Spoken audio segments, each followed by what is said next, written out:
우리가 보통 이렇게 살아가는 사람이 고생하는 것을 보면 좀 안쓰럽고 좀 다른 사람 몰라도 내가 사랑하는 사람들은 좀 고생이 좀 덜했으면 좋겠다 이런 생각을 많이 하게 되잖아요. 그래서 열심히 수고하는 그 모습을 보면서 우리가 이제 사랑하는 사람이라면 좀 쉬엄쉬엄 했으면 좋겠다라는 생각도 들기도 하고요.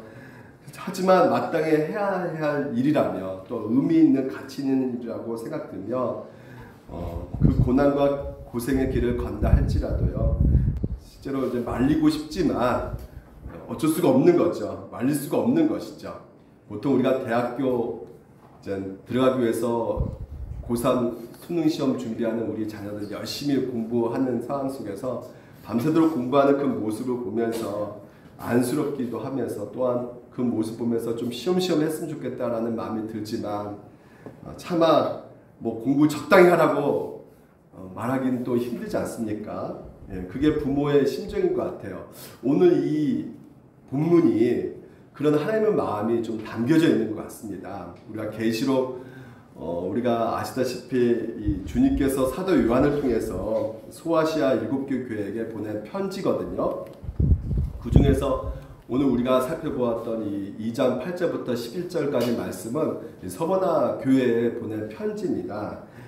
이 8절 잠깐 보게 되면 처음이요 마지막이요 죽었다가 살아나신 이가 이르시되 이렇게 되어 있죠. 이분이 누굴까요? 죽었다가 다시 살아나신 분이 바로 예수 그리스도시죠. 그래서 이 예수 그리스도께서 이 서머나 교회에 보낸 편지라고 할 수 있겠습니다. 근데 이 서머나 교회를 넘어서 오늘 우리가 지금 현재 온 시대, 온 지역의 교회들을 향해서 하나님이 주신 말씀인 것이죠.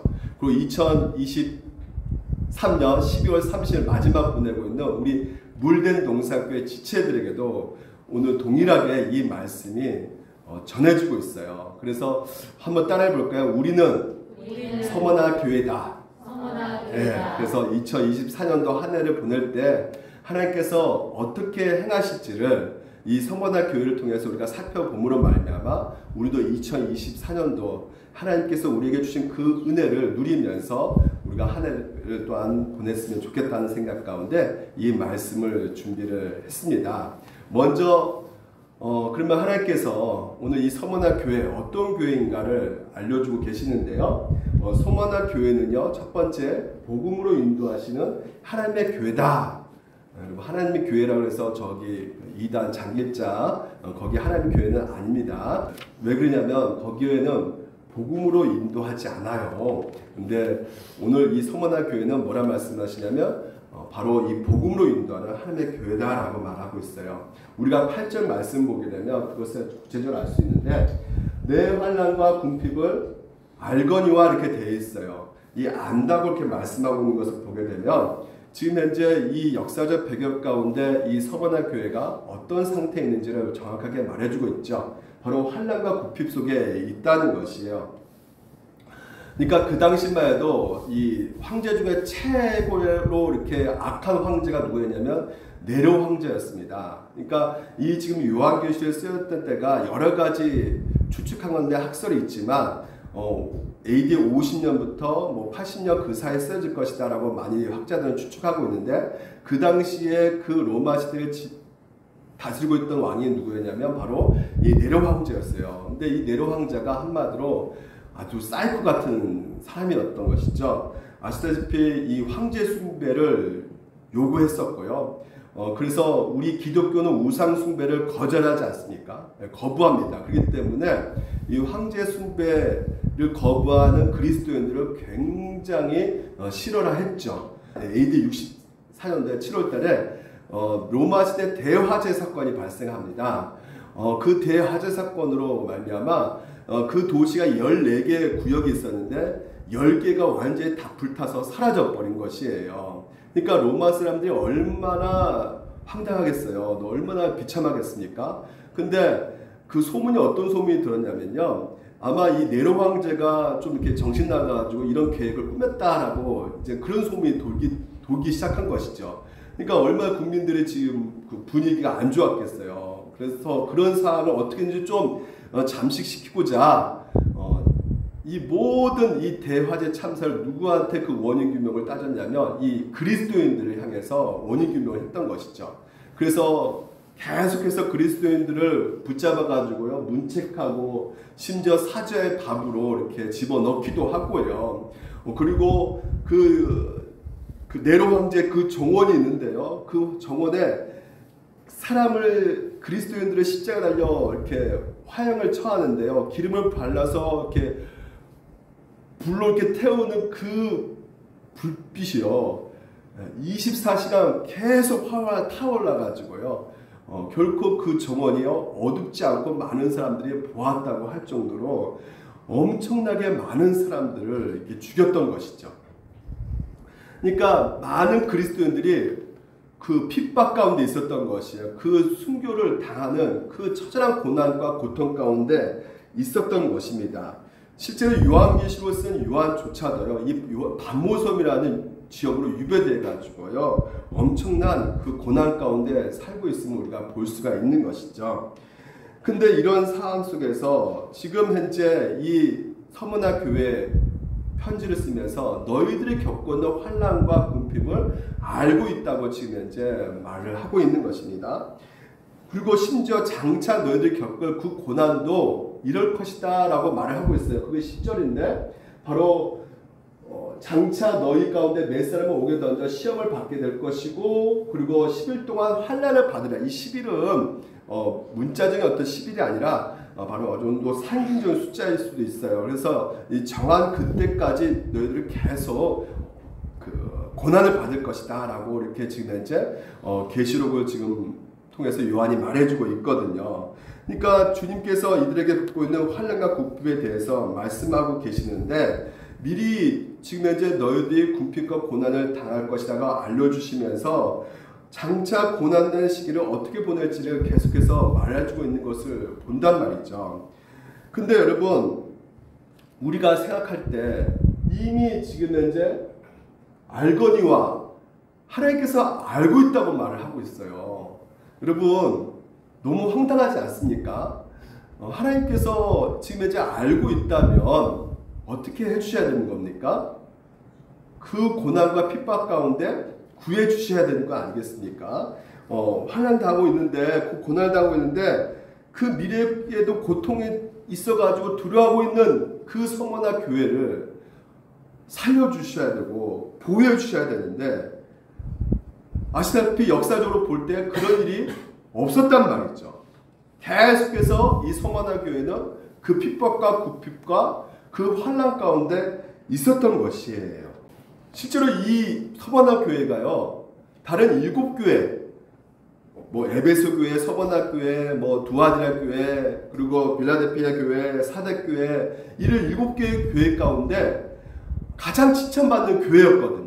문제가 없었어요. 오히려 더 하나님 말씀에 순종하며 살아갔던 그런 칭찬받는 교회고, 나머지 6교회는 하나님께서 책망했거든요. 질책하셨습니다. 왜 불순종하고 하나님 뜻대로 살지 않는 그런 모습을 보고 하나님께서는 책망하셨는데, 책망받지 않는 이 서문화 교회를 향해서 여전히 찾아오는 것은 그런 고난과 핍박 가운데, 심지어 사단의 회당이라, 다시 말해서 유대인이라는 그 공격을 계속해서 받고 있단 말이죠.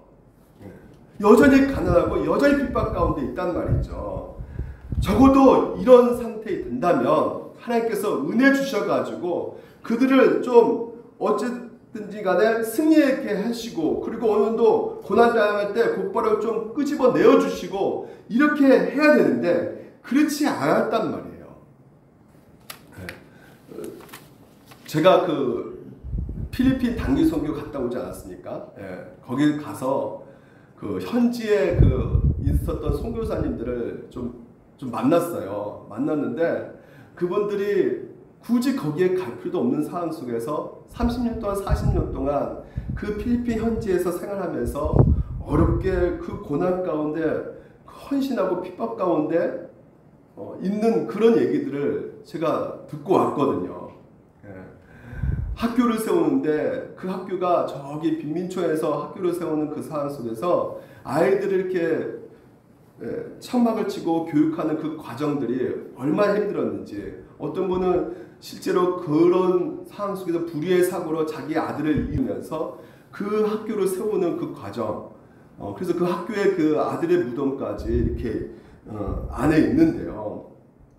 굳이 그렇게 고난과 핍박 가운데 있을 필요가 없을 텐데도 불구하고 그런 자리로, 순교의 자리로 걸어갔던 그런 선교사님들의 이야기가 오늘 이 지금 서머나 교회를 통해서 보았을 때 정말 그런 상황 속에서 좀 끄집어내 주시고 은혜 주시고 좀 평탄한 삶을 살게 해주셔야 될 텐데 그렇지 못하는 것을 우리가 본단 말이죠. 알거니와. 그러면 이 안다는 것이 도대체 그럼 무슨 의미냐? 하나님께서 내 편 끼친 것이냐? 나 너희들 뭐 이렇게 힘든 거 고난받는 거 나 관심 없다, 그런 뜻일까요? 그렇지 않죠. 하나님께서는 자기 아들을 내어주시면서까지 우리를 사랑하신다고 말씀하고 계시거든요. 그러면 도대체 왜 하나님께서 이렇게 내버려 두시고 가만히 계시는가? 그런 환난을 보고 궁핍을 보고 계시면서도 그렇습니다. 어떤 조치를 행하지 않는 그 이유는 현재 우리가 모르는 선하고 영광스러운 계획이 있기 때문에 그렇다는 것이에요. 여전히 우리 삶 가운데 하나님께서 함께 하셔서 그 영광스러운 계획을 하나하나 이루어가고 계시기 때문에 마치 그런 상황 속에서 우리가 내버린 것처럼 하나님께서 우리를 보실 때 방관하신 것처럼 이렇게 보게 되는 것 같이 생각할 수 있겠지만 오늘 그렇지 않다는 것이죠. 여러분 2023년도에 우리가 그런 것들을 많이 경험하지 않습니까? 정말 하나님께서 안 계신 것처럼 느껴지는 경우가 많이 있지 않습니까? 근데 하나님께서는 분명히 말씀하고 계셔요. 하나님께서 우리를 방관하고 계시는 것이 아니라 오늘도 영광스러운 계획을 하나하나 갖고 계신다는 것입니다. 2024년도에도 하나님께서 계획이 있을까요? 없을까요? 그렇습니다. 우리가 모르는 엄청난 하나님의 계획이 펼쳐져 있는 것이에요. 제가 이 말씀을 준비하면서 예전에 설교했던 그 바둑이 생각이 또 났어요. 여러분 바둑 고수들 있지 않습니까?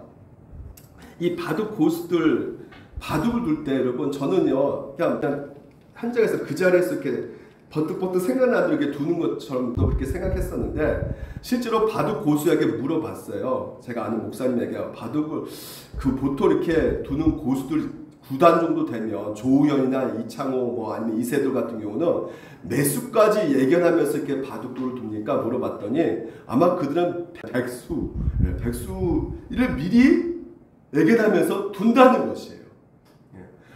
그렇기 때문에 이세돌 같은 경우도 알파고를 이길 수 있었구나 이런 생각이 들더라고요. 그렇습니다. 제가 생각할 때 그 바둑 프로그램 보게 되면 진짜 이 고수들 이렇게 9단 정도 되면 진짜 아무데나 막 두는 것 같아요. 저 같은 경우는 그냥 저 이렇게 집을 빨리 만들어가지고 딱 그거 하나 딱 따먹으면 금방 이렇게 이길 수 있을 것 같다는 생각이 드는데 정말 9단 이렇게 보게 되면 이렇게 아무데나 이렇게 바둑을 두는 것을 보는 것이죠. 근데 사실은 어떻습니까? 그들 가운데 뭐가 있어요? 계획이 있다는 것이에요.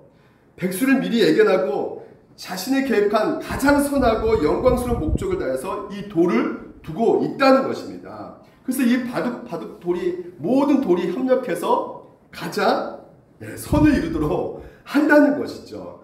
바둑으로 치면 여러분 하나님은 몇 단이실까요?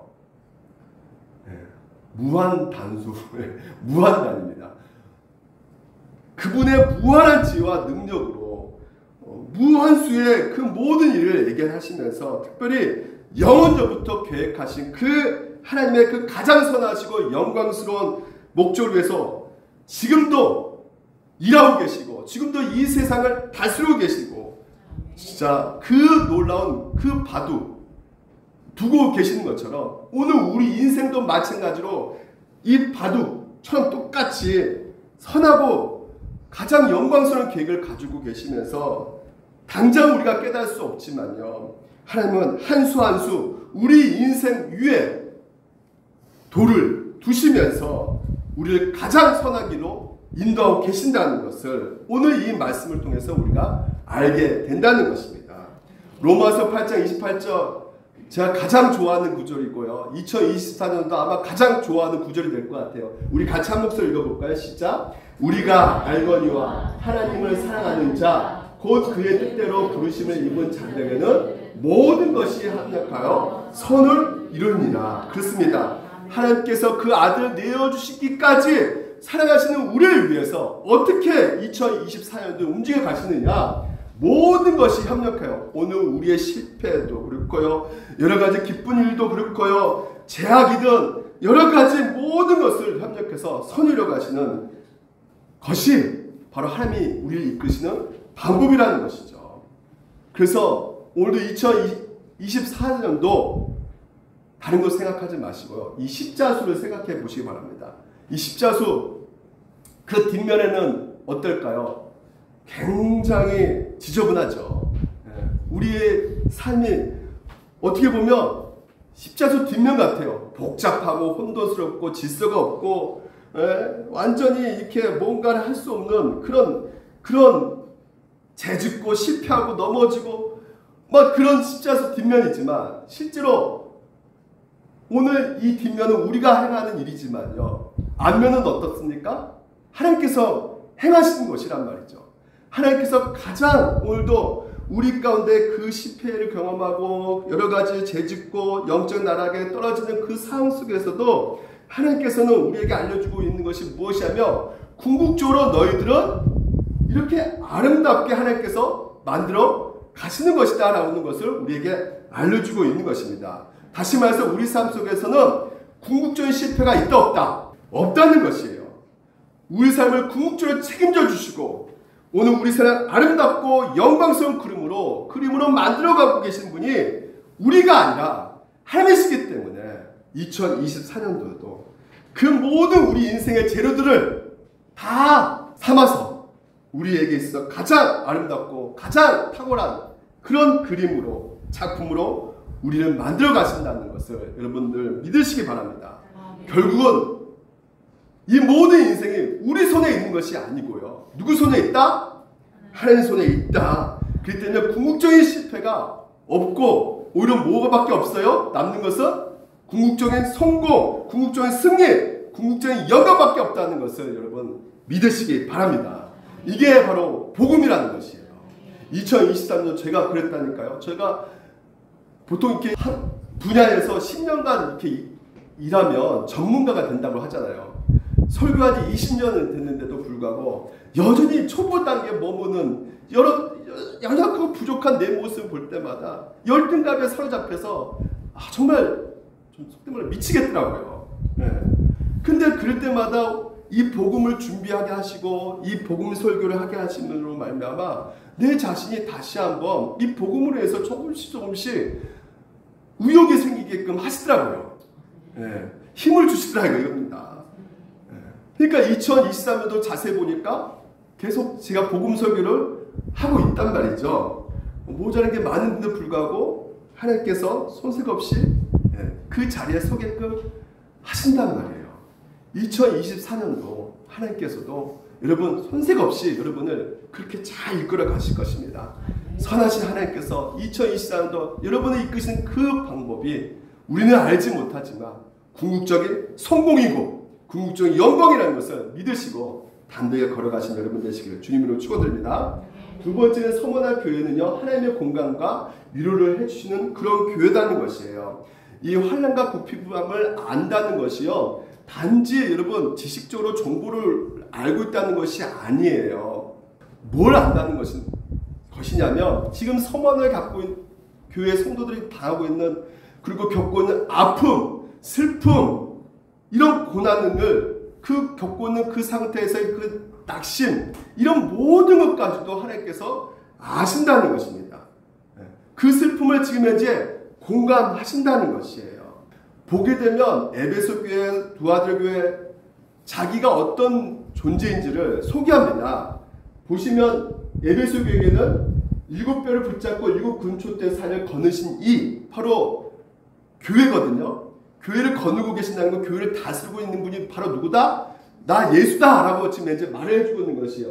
그리고 버가모 교회도 자유의 날쌘 검을 갖추신 이 바로 그게 나다, 예수다라고 말을 해주고 있고요. 그리고 두 아들 교회에도 편지를 쓰면서 내가 하나님의 아들이다 라고 자기 존재에 대해서 계속해서 소개하고 있단 말이에요.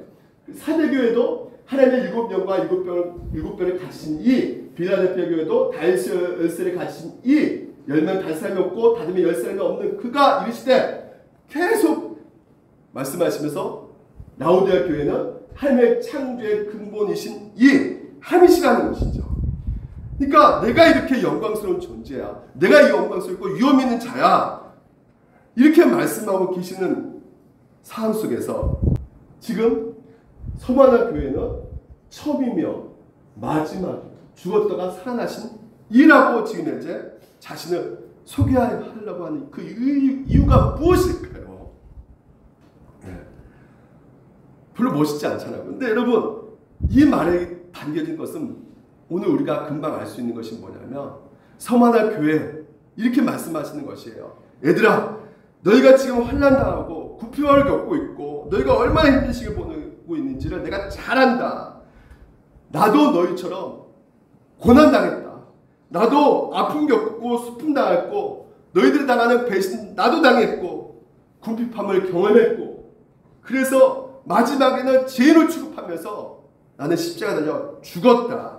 그렇기 때문에 너희가 겪고 있는 환난과 궁핍 그것이 어떤 것인지를 내가 정확히 알고 있다. 너희가 갖고 있는 그 슬픔 내가 알고 있다. 라고 지금 우리에게 말씀하고 계시는 것입니다. 오늘 여러분 2023년도 우리가 다른 어느 해보다도 더 어려움을 겪은 해를 보내고 있습니다. 내 이 힘든 시기 그 누구한테도 도움을 받지 못하고 여전히 내 상황 속에서 좀처럼 나아지지 않는 이 환경 속에서 생각이 드는 것이 무엇입니까? 아니 하나님께서 그렇게 모든 것을 아신다면 왜 내 이 상황을 이 환경을 곧 내 자신을 나아지게 하지 못하십니까? 라고 생각할 수 있겠지만요. 그렇지가 않습니다. 하나님은 여러분의 그 모든 상황들을 다 알고 계신다는 것이에요. 여러분의 마음의 그 슬픔과 고통 다 공감하고 계시고 위로해 주실 수 있는 분이시라는 것입니다. 그래서 여러분 히브리서 4장 15절 이렇게 말합니다. 우리에게 있는 대제사장 예수 그리스도는요 우리 연약함을 동정하지 못하시리가 아니란 말이죠. 모든 다른 종교신들은 감정, 그런 우리 마음 공감 이런 거 없습니다. 오직 기독교 예수 그리스도 하나님이신 그분만이 오늘 우리 마음을 헤아려주고 같이 공감해주고 같이 함께 해주신단 말이에요. 그래서 주님께서 현재도 우리하고 늘 함께하고 계시고 2024년도 다가올 그 해도 우리하고 함께 하셔가지고 아까 십자수처럼 아름답게 영광스럽게 가장 선하게 만들게 하기 위해서 끊임없이 우리 배후에서 우리 삶을 이끌어가고 계신다는 것을 여러분 믿으시기 바랍니다. 우리 슬픔과 아픔을 너무나 잘 알고 계시기 때문에 우리를 충분히 위로해 주신 분이 바로 하나님이시기 때문에 오늘 이것을 굳게 믿을 때 여러분 삶 가운데 2024년도에도 다시 한번 소망 가운데 용기를 가지고 그 해를 맞이할 수 있게 될 것입니다. 마지막으로 세 번째는요. 서만화 교회는 사실상 오늘 부유한 교회라는 것이에요. 네, 오늘 말씀 보니까 실상은 너가 부유한 자다 이렇게 말하고 있어요. 너희가 부유한 자다. 따라합시다. 나는 부자다. 네. 지금 현재 이 말씀이요. 우리에게 뭐 좀 너희들 엄살 피지 마. 너는 부자니까 이렇게 말씀하신 것도 아니고요. 장차 내가 너희들 좀 이렇게 대박나게 해줄게. 진짜 돈 엄청나게 떨어질 거야. 2024년도에는 로또 대박 날 거야. 이렇게 말씀하신 것도 아닙니다. 우리가 기독교인인지 비기독교인인지 재정적으로 넉넉하고 건강하고 오래 살면 대부분 우리가 그런 삶을 뭐라 그러냐면 성공적인 삶이라고 생각하고 있잖아요. 그래서 전 2024년 돈 걱정 안 했으면 좋겠다. 이런 생각 안 해보셨습니까? 다 하죠. 너무 쪼들다 보니까 이게 조금이라도 좀 이렇게 좀 나아졌으면 좋겠다. 이런 생각들 우리가 한단 말이에요. 그래서 나도 모르게 붙잡고 있는 말씀이 이런 말씀이죠. 무엇인지 내 이름을 구하라. 내 이름을 구하라. 그리하면 내가 시행하리라. 이런 말씀 붙잡고, 또한 믿음으로 구하면 믿는 자에게 능치 못함이 없으리라. 의심하지 마라. 야고보서 말씀처럼요. 이런 말씀이 오늘 어느 정도 내 가운데 붙잡고 가면 좀 왠지 모르게 매달리면 죽을 것 같은 생각 가운데 계속 우리가 매달려야겠다 이런 생각 들지 않습니까? 그 어떤 분은 또 다른 차원에서 이 부유함을 생각하는 경우가 있어요. 이 부유한다는 것은 그래 이게 물질이 그런 것으로 아니라 내 마음에서 비롯된 것이지. 상황은 이렇지만 그래 내 마음에 그냥 자족하면서 그냥 감사하면서 난 살 수 있어. 부족하지만 내 마음이 문제니까 자족하면서 살 수 있어. 그래서 그냥 내 자신 비우면 돼. 내려놓자. 비우자. 여러분, 그래서 요즘에 내려놓음 책도 좀 많이 팔린다고 합니다. 비우려고 해요. 물론 우리가 높아지려고 하니까 이 비우고 내려놓는 것도 좋은 말씀이죠. 하지만 그리스도의 궁극적인 삶의 목적은 내려놓고 비우는 것이 아닙니다. 내려놓는 것이 아니라 뭐예요? 올려드리는 것이죠. 비우는 것이 아니라 채우는 것이죠. 내가 경험한 마음 상태를 유지하고 그리고 작은 것에 감사할 줄 알면 되는 것이라고 생각하는 경우도 있잖아요. 근데 여러분, 사실상 그렇게 생각해 보게 되면 내가 비우고 욕심 내려놓고, 목사보다 스님이 더 잘하십니다. 그런 것으로 우리가 기독교로 생각하면 안 돼요. 굳이 그러면 예수를 믿을 이유가 없어요. 우리가 내려놓고 비운다는 것은 그건 기독교의 어떤 용어가 아니고요. 오히려 제 주변에 있는 사람들 보면 믿는 사람보다 안 믿는 사람들이 오히려 더 욕심도 없고요. 더 비우고요. 더 겸손한 사람들 많습니다. 제 친구들 일일이 다 따져봐도 진짜 그래요. 욕심 없어. 얼마나 깨끗이 정말 겸손하게 사는 사람이 얼마나 많은데요. 그러니까 우리가 생각하기에는 어차피 천국 갈 거니까 이 땅에서 그냥 아무렇게 살면 어떡해. 그냥 부족한 대로 살지 뭐. 이렇게 단순하게 생각하는데 성경에서는요, 보시면 요한복음에 이렇게 말합니다. 예수님께서 내가 온 것은 양으로 생명을 얻게 하고 더 풍성히 얻게 하라는 것이라는 거예요. 더 풍성히 얻게 하신다. 요한복음 쓴 요한은요, 세상을 생각할 때 하나님께서 주신 그 생명은 단지 내가 천국 가서 얻는 그 생명도 있지만 이 땅에서도 풍성한 그 생명을 누리기를 원하고 있어서 이 글을 쓰고 있단 말이에요. 그러면 오늘도 여러분, 우리가 더 풍성하게 누리기 위해서 뭐라 말씀하고 계십니까? 예수님이 오셨다는 것이에요. 단지 내가 더 많은 것을 소유하고 더 많은 것을 가지한다고 해서 오늘 여러분 우리가 부유한 삶이라고 성경에서는 말하고 있는 것이 아니고요. 내 삶 가운데 필요한 것들을 포기하면서까지 내 마음 속에서 그래도 자족하면서 갖는 것이 또한 부유한 삶이라고 또한 말하고 있지 않고요. 내 모든 것들이 다 누구한테 맡길 때 이 말이 적용되는 것입니까? 예수님 손에 맡길 때 부유한 삶이라고 말씀하고 있는 것이에요. 단지 포기한 사람도 아니고요. 내가 많은 것을 가져갔다고 해서 내가 부유한 삶이 아니고요. 거기서 만족되어진 것이 아니라 오늘도 우리에게 있어서 부유해지는 것은 오직 그리스도로 인해서 부유해지는 것이에요. 그리스도께서 내 삶을 주관하시고 다스리시는 것에 우리가 말할 수 있는 것이 바로 그 삶이 부유한 삶이다라는 것입니다. 나는 선한 목자라는 것이에요. 소유함에 있어 넉넉함에 있는 것이 아니란 말이죠. 그래서 내가 없으니까 그래도 좀 더 겸손한 마음 갖고 있는 이 마음도 아니란 말이에요. 내 인생 인생이 바로 예수 그리스도께서 목자 되셔서 지키는 삶이라면 없어도 괜찮다는 거예요. 아프도 괜찮다는 것이에요. 싫은데 괜찮다는 것입니다. 모든 것에 있어서 왜 괜찮냐? 바로 그리스도 통해서 내 길이 인도함 받고 있기 때문에, 그분에 속해 있기 때문에 그분으로 인해서 내가 부유하다. 그래서 오늘 말씀이 그 말씀인 것이에요. 진짜로 내가 부유해질 수밖에 없는 그 이유는 바로 주님 자신이다. 이미 여러분은 예수님을 소유하고 있기 때문에 그 여러분 그 자체가 바로 부유한 삶을 지금 현재 살아가고 있다는 것을 믿으셔야 되는 것입니다.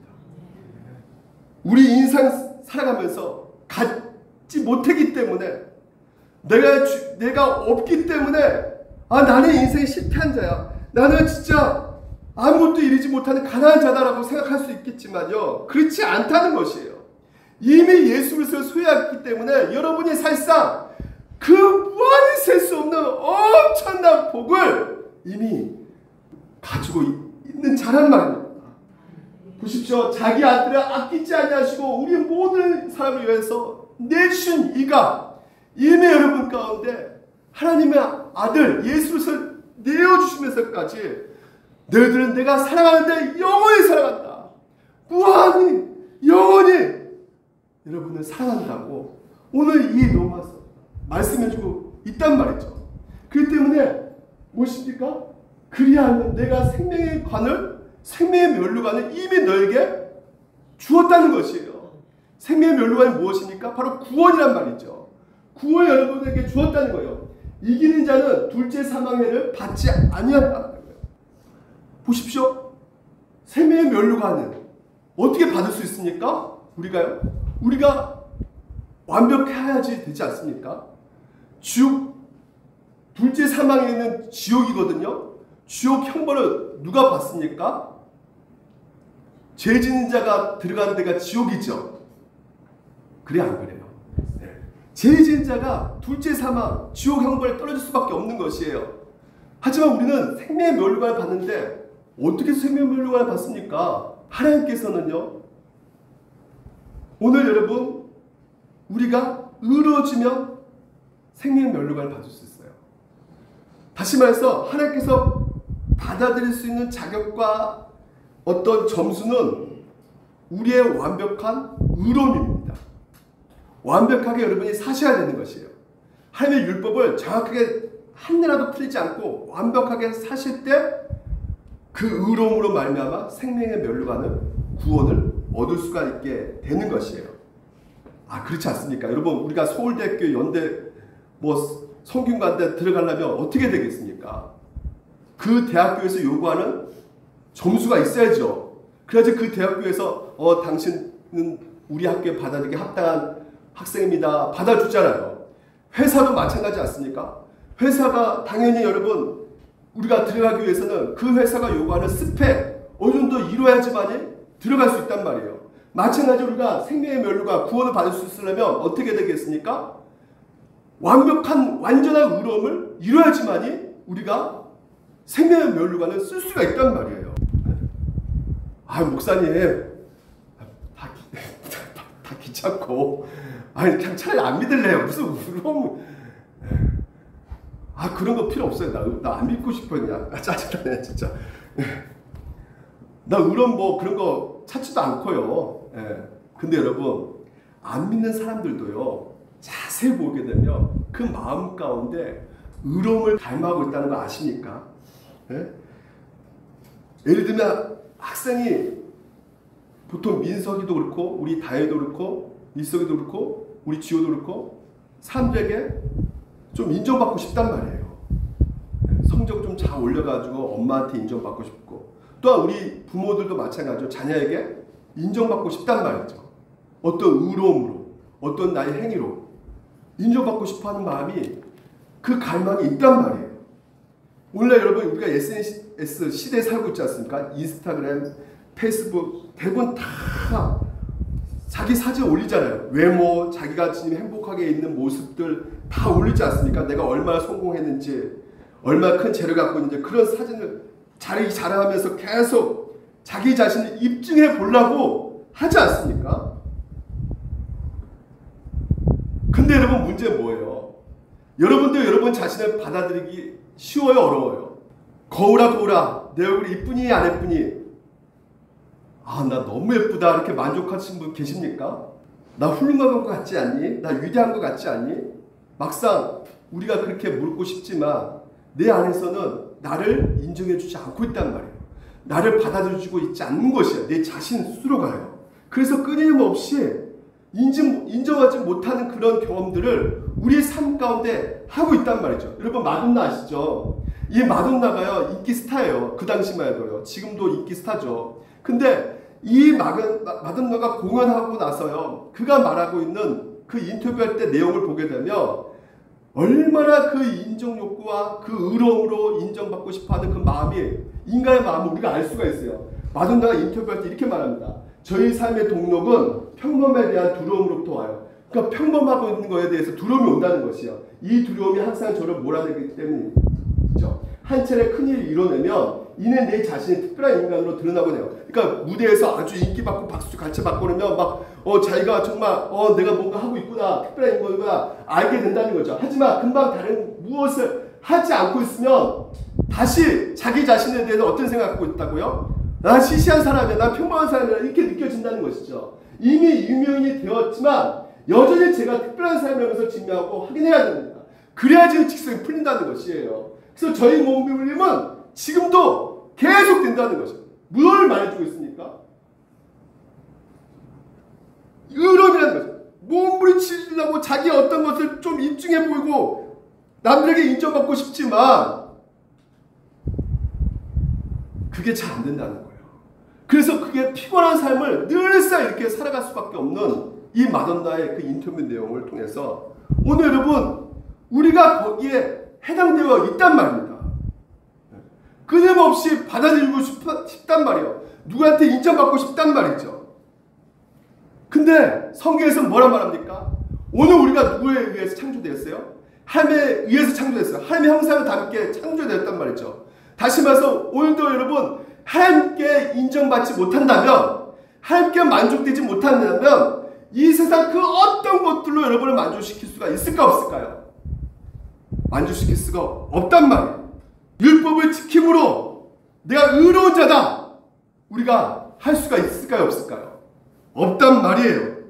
그래서 하나님께서는 율법 없이도 하나님께서 오늘 여러분 가운데 의롭다 선언해 주시는 길을 열어주셨단 말이죠.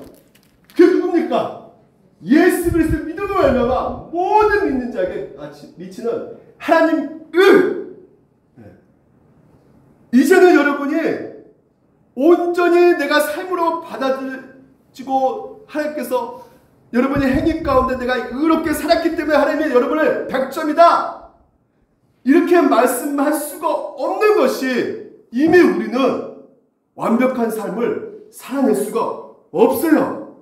그렇기 때문에 하나님께서 오늘 우리 가운데 주신 것이 무엇이냐? 너희 행위의 점수에 따라서 내가 너를 점수 매기는 것이 아니라 예수 그리스도께서 여러분 가운데 행하신 것을 보시고 점수를 이미 매겼다 이렇게 말씀하고 계세요. 그 점수가 뭐라고요? 예수님의 100점짜리 율법을 다 지켰기 때문에 예수님의 100점이에요.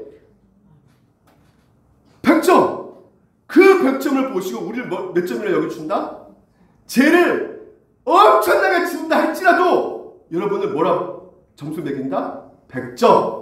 이때 자기 의로우심 나타내서 자기도 의로우시며 또한 예수 믿는 자를 의롭다 하십니다. 예수 믿는 자를 예수 그리스도 안에 있는 여러분을 보시고 뭐라 그래요? 하나님께서 선포하고 계신 말씀이 뭐예요? 너희들은 완전히 의로운 자다. 뭐 한 거 없는데요. 그래도 의로운 자다. 2023년은 너희들 승질을 부릴 거다. 진짜 짜증 부린데. 그래도 완전한 의로운 자다. 예수 그리스도께서 행하신 것을 의거해서 여러분을 하나님께서는 의롭다고 지금 선언해주고 계신다는 것이죠. 죄가 없다는 거예요. 아멘. 완벽한 자로 하나님께서 여러분을 보고 계신다는 것입니다.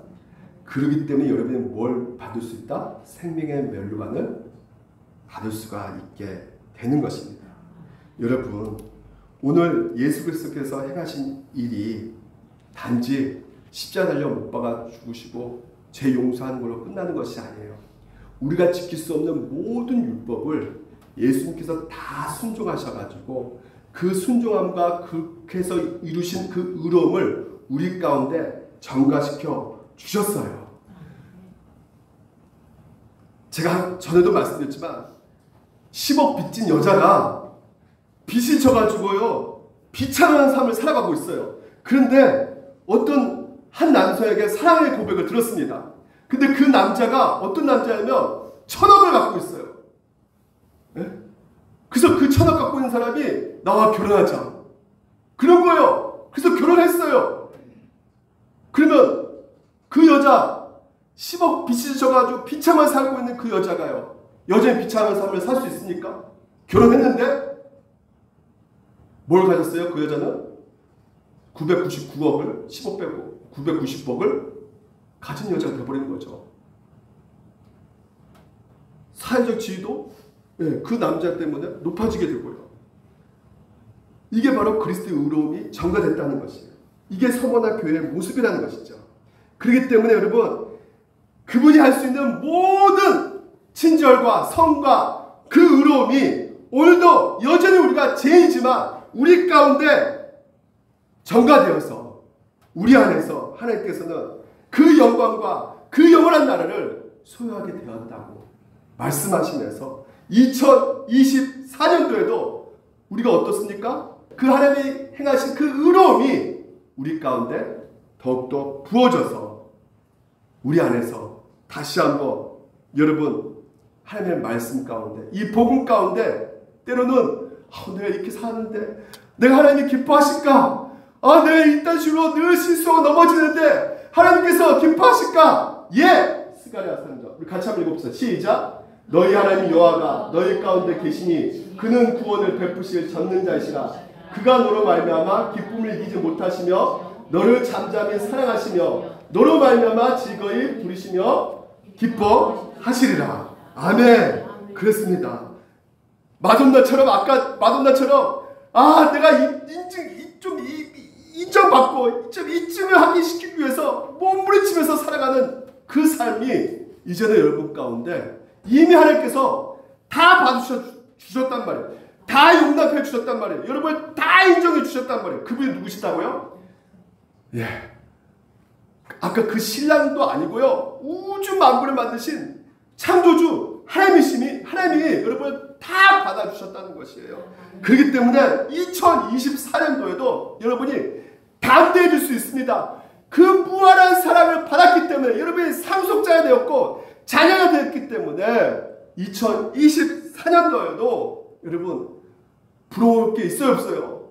부러울 게 없단 말이에요. 남들이 어떻게 사는지에 따라서 그 돈이 많아서 성공 여부에 따라서 내 인생이 좌지우지 되는 것이 아니라 오늘도 바로 이 하나님의 말씀 복음이 여러분 가운데 들려줌으로 말미암아 넌 내 사랑하는 아들이다.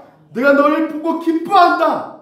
이 말씀 가운데 우리가 그 은혜로서 2024년도에도 넉넉히 이겨갈 수가 있게 될 것입니다. 보십시오. 너가 죽도록 충성하라. 이 말씀 있잖아요. 오늘 여러분 부흥 강사들 제일 사용하는 말입니다. 너희들 다 바쳐라. 집에 있는 제사. 이 말이 아니에요. 오늘 이것을 원을 가깝게 해석하고 있는 건 쉬운 성경입니다. 쉬운 성경이 뭐라고 합니까? 그러나 죽는 순간까지 신실하게 뭐라고요? 뭘 지켜라? 그렇죠. 이 믿음, 나를 의롭게 해주시는 그 이신칭의 그 일을 끝까지 믿어라. 끝까지 2024년도 끝까지 믿으라. 그럴 때 같이 한번 읽어봅시다. 시작. 그러니 앞으로 불가능한 일들은 그걸 믿을 때 두려워하지 않을 수 있습니다. 2024년도 불확실한 미래 가운데 어떤 일이 어떻게 생길지 어떻게 합니까? 오직 예수 그리스도를 믿을 때 오늘 여러분 가운데 두려움은 없어지는 것이에요. 2024년도에도 그 예수 그리스도의 완전히 이루신 의를 붙잡고 담대하게 걸어가시는 2024 한 해가 되시길 주님 이름으로 축원합니다. 축원드립니다.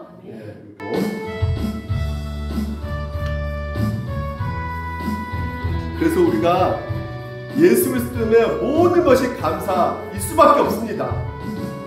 시험이 닥쳐올 때, 고난이 올 때, 핍박이 올 때,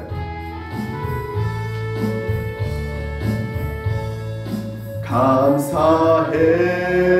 시험이 닥쳐올 때, 시험이 닥쳐올 때에 누가 인도하십니까? 주께서 인도. 그래서 우리는 두려움이 없습니다. 두려움 없네. 모두 감사해.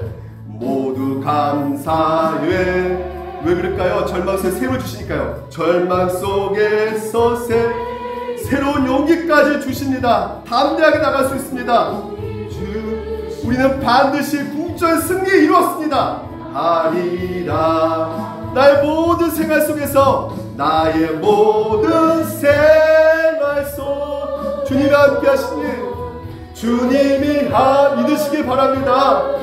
주님의 성령, 주님의 성령 나를 인도하시리. 시험이 나를 찾아올 때, 시험이 나를 찾아 주께서 지켜주시니 지켜주시리. 주님의 성령 나를 인도하시리. 이 시간 기도하겠습니다.